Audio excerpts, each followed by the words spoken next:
All right, today we're going to jump into two skills that honestly separate the pros from the gamblers: how to backtest a strategy, and then how to prove you can actually pull it off using paper trading. This isn't just some boring theory. This is the absolute foundation for trading in a smart, disciplined way. And we've just got to start with this because it cuts right to the chase. If you're not testing, you don't have a statistical edge. You're just betting on hope. And let me tell you, hope is not a trading strategy. And this is a trap that gets so many new traders.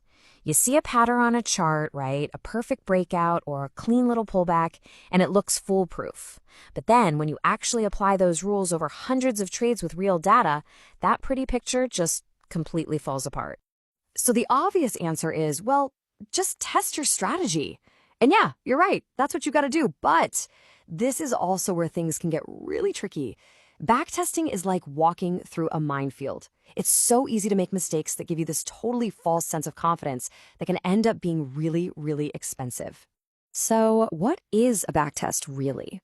At its core, it's super simple. It's just a way of looking back and asking, hey, if I had followed these exact rules over the last year, or maybe the last 5 years, what would have actually happened?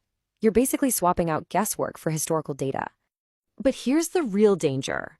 A bad backtest is actually worse than no backtest at all. Why? Because it gives you the confidence to go risk real money on a system that's fundamentally broken. In fact, these mistakes are so common that researchers have this great name for them. They call them the 7 sins of quantitative investing. Let's just touch on a few of the big ones. Survivorship bias is huge.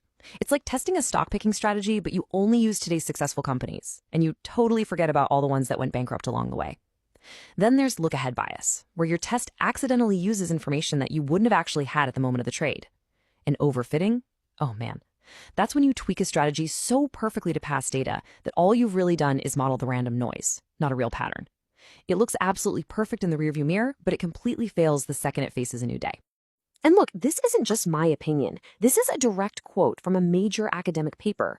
The reason so many published findings might actually be false is because of these exact backtesting mistakes. It just goes to show how carefully you have to handle this whole process. So with all those warnings in mind, how do we actually do this the right way without needing to be some kind of coding genius? Let's walk through a simple manual process that anyone can use to get a pretty realistic idea of how a strategy actually performs. Okay, first things first, be specific. Don't just test trading. Pick one clear setup, like a pullback to a moving average or a specific breakout pattern. Then just scroll back in time on your chart, and you have to meticulously mark every single time that setup happened. Log the result. Was it a win? Was it a loss? Then track your win rate, calculate your average risk to reward ratio, and this part is absolutely critical. You have to subtract all your commissions and fees. You need to know if your edge is still there after real-world costs. So here's the bottom line, the most important takeaway. A backtest can't promise you a strategy will work in the future, but what it can do is give you a very clear warning if a strategy is broken. If it doesn't even work on past data, there is absolutely zero reason to believe it's going to magically start working when your hard-earned money is on the line. Okay, so let's say your strategy passed the test. It looks good on historical data. The very next step is to test the weakest link in the whole system, which is you. And this is where we move from the lab of backtesting to the live simulator of paper trading. And this slide right here shows the crucial difference. Backtesting is all about testing the strategy to see if it has a statistical edge. But paper trading, that's about testing you, the trader, to see if you can actually execute that strategy under the pressure of a live market. It's the bridge from theory to practice, where you find out if you really have the discipline and emotional control it takes. Now, the rules here are simple, but you have to be strict with yourself.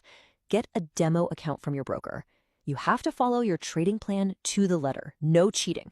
No, just this one time No. The goal isn't to get a high score. The goal is to practice perfect discipline. And journaling is everything here. Not just what you bought and sold, but how you felt. Were you scared? Were you getting greedy? Did you hesitate? This is you collecting crucial data about yourself. So all of this, the data analysis, the backtesting, the psychological practice, it all really boils down to one simple, incredibly powerful idea that truly separates the pros from the rest.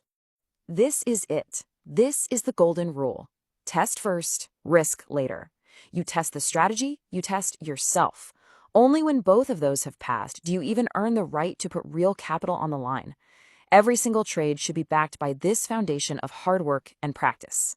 So I'm going to leave you with this question to think about. When you place your next trade, are you executing a system that you have proven has an edge, or are you just clicking buttons based on a feeling?